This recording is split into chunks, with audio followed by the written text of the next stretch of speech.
नमस्कार दोस्तों, मैं कार्तिक शर्मा। मैथ बाय कार्तिक से क्लासेज में आपका स्वागत है। आज अपन बात कर लेते हैं क्वेश्चन नंबर 6 की। तो पढ़िए, क्वेश्चन नंबर 6 क्या है कि एक घनाभ की लंबाई, चौड़ाई और ऊंचाई का योग 19 है। यानी कि लंबाई, चौड़ाई, ऊंचाई को अपन यदि जोड़ दें तो उनका योग कितना आएगा? 19 आएगा।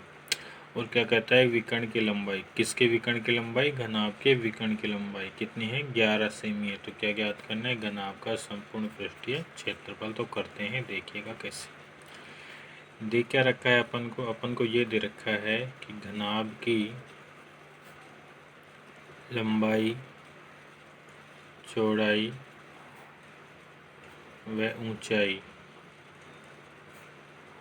का योग 19 है। इसका मतलब क्या हुआ कि L plus B plus h बराबर कितना है? 19 सेमी। तो इसको क्या नाम दे देंगे? समीकरण नंबर 1। दूसरा अपन को क्या दे रखा है कि विकर्ण की लंबाई। अपन लिखते हैं यहाँ पे घनाभ के विकर्ण की लंबाई, विकर्ण की लंबाई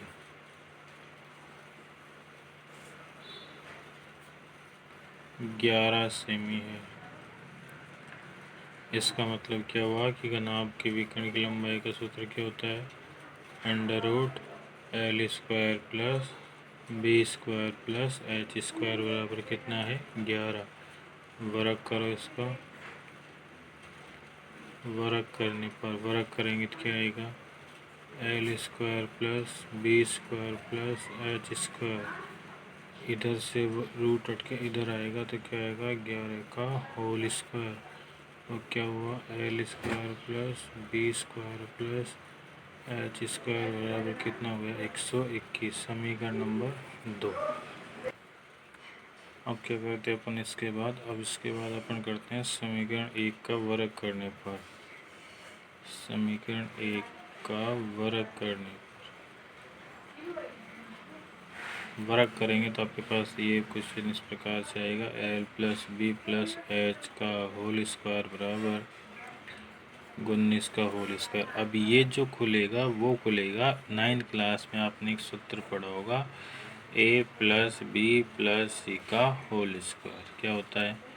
a square plus B square plus C square plus 2ab plus 2bc plus 2ca। तो इसको खोलते हैं, देखिए क्या आएगा? l square B square C square plus 2lb plus 2bh plus 2hl बराबर 19 का वर्ग होता है 361। अब इसका मान अपन रखेंगे कहाँ से? समीकरण 2 से। इस समीकरण 2 से मान रख दो। 2 से जब मान रखेंगे तो इसका मान कितना? 121 प्लस 2 कॉमन ले लो तो क्या आएगा? LB plus BH plus HL बराबर 361। अब इसका कर दीजिए पक्षांतरण। अब इसका करेंगे पक्षांतरण करने पर। जब पक्षांतरण करेंगे तो 1 से 21 उधर चला जाएगा तो क्या आएगा? 2 कोष्टक LP plus BH plus HL बराबर क्या आएगा? 361 माइनस 121।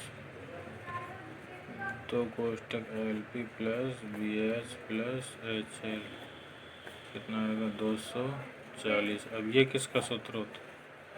घनाभ का संपूर्ण पृष्ठीय क्षेत्रफल। तो क्या आ जाएगा? इसको अपन क्या लिख देंगे? घनाभ का संपूर्ण पृष्ठीय क्षेत्रफल।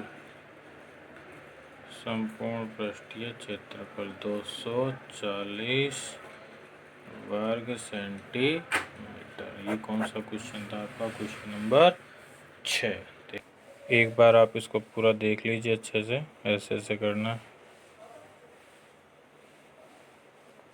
एक क्वेश्चन और करते हैं अपन। तो देखिए क्वेश्चन नंबर 7। अगला क्वेश्चन है आपके पास कि 6 मीटर भुजा का एक वर्गाकार फर्श के कमरे में 180 मीटर हवा है, तो कमरे की ऊंचाई ज्ञात कीजिए। तो सबसे पहले अपन को दे रखा है कमरे की वर्गाकार फर्श की भुजा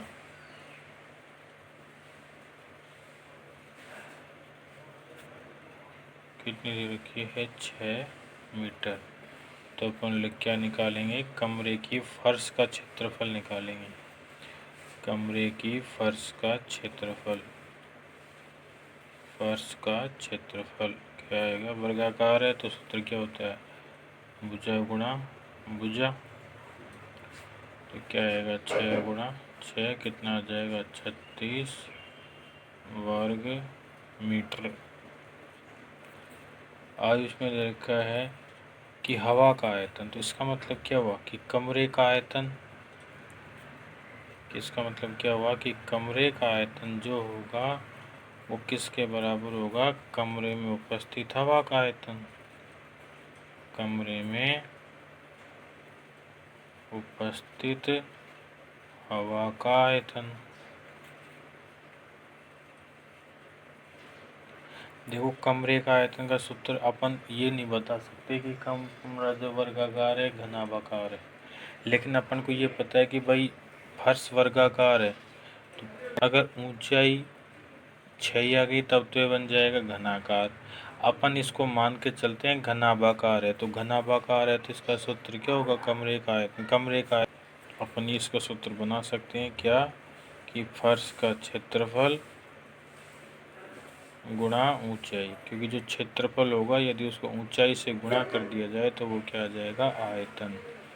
आप जानते हो जैसे सूत्र होता है L गुणा बी गुणा एच, तो ये ऊंचाई होती है, ये L गुणा बी क्या होता है? आयत का क्षेत्रफल। तो क्षेत्रफल को जब ऊंचाई से गुणा करते हैं तो क्या आता है? आयतन। फर्श का क्षेत्रफल आपने निकाला है तो ऊपर कितना था? 36। ऊंचाई क्या मान लेते हैं? H कितना आएगा? 180 मीटर क्यूब। इकाई हटा दो जाए अभी से, तो H बराबर क्या आएगा? 180 बटा में 36। H इसके काट दो, 36 पंजे कितना होता है? 180। तो कितना आएगा? 5 मीटर। अब आपको पता लगा कि जब H का मान 5 है और लंबाई चौड़ाई कितनी थी? 6, तो ये कैसा कमरा है? कमरा कैसा है? घनाभाकार है।